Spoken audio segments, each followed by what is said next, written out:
Why are we here? Who put us here? I don't know. Is there a point to our existence? Probably not. Probably not. Anyways, Americans have changed their morals and goals throughout the year. That even matters in the grand scheme of things. Doesn't.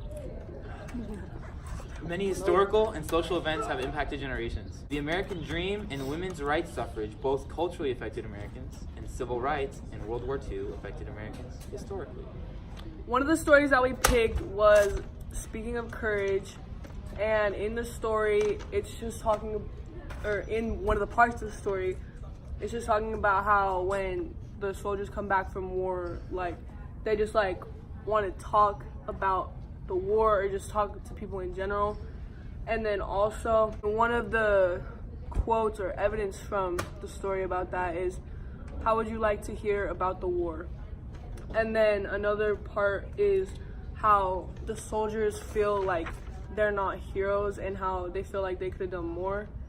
And then the evidence from that is, though none of them were for valor.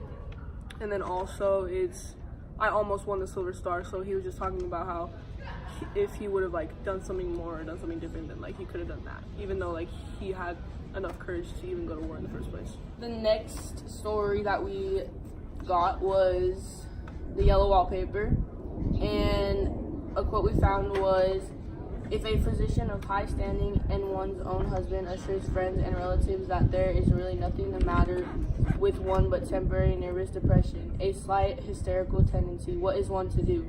So I take phosphates or phosphites, whichever it is, and tonics and journeys and air and exercise and am absolutely forbidden to work until I am well again.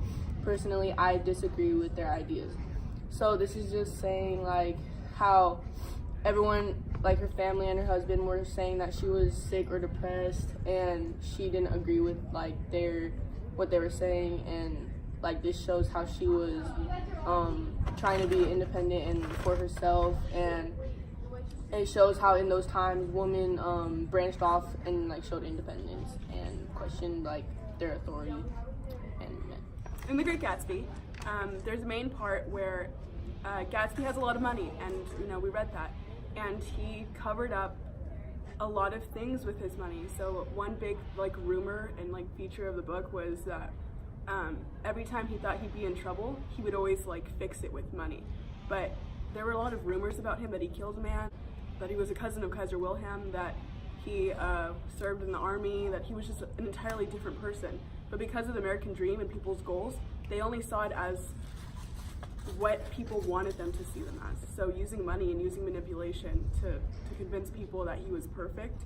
But like, there are people that aren't dumb, you know, so they obviously found out who he was.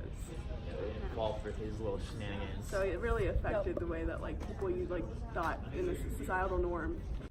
It affects them because everyone thinks of this perfect like norm and this perfect ideal that to be, kind of like Instagram, you know, you only show your face that you want people to see, but like they don't actually know who you are.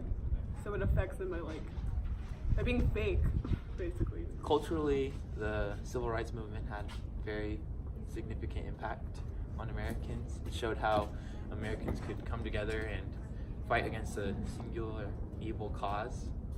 And we used the Harlem poem to sort of describe this, and how many African Americans, they felt like they were going to explode almost.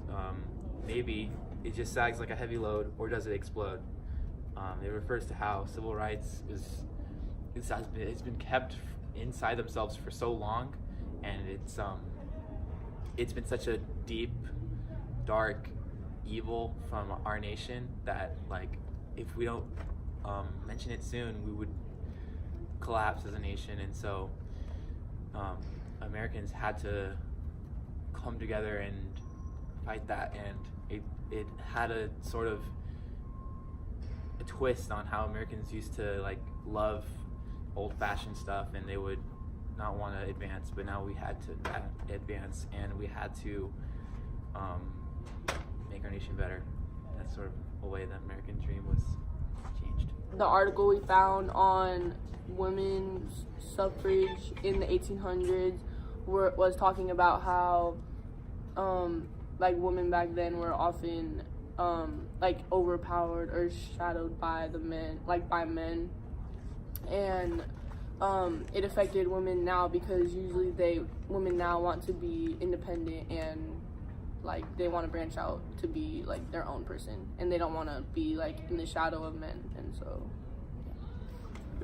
There was an article on civil rights for the New York Times that also described civil rights in a sort of way that we had to grow as a nation. It wasn't just fighting one cause. And so that article sort of ties back to the Harlem poem and it unifies our thesis, which is good. Yep. Okay, we're done. We're done. Snap, crackle, pop. And scene. So we'll see you guys next time. See y'all. Love you. Deuces. Why are we here? Who put us here? Why are we here? Who put us here? Why are we here? Who put us here? Why are we here? Who put us here? I don't know. The internet thingy. American dream and women's rights suffrage culturally affected Americans. Both culturally affected Americans, and civil rights in World War II affected Americans historically. Are you doing it? I must be Oh, Jack, don't you normally do like just lighting. I told y'all shit. Alright. Yeah.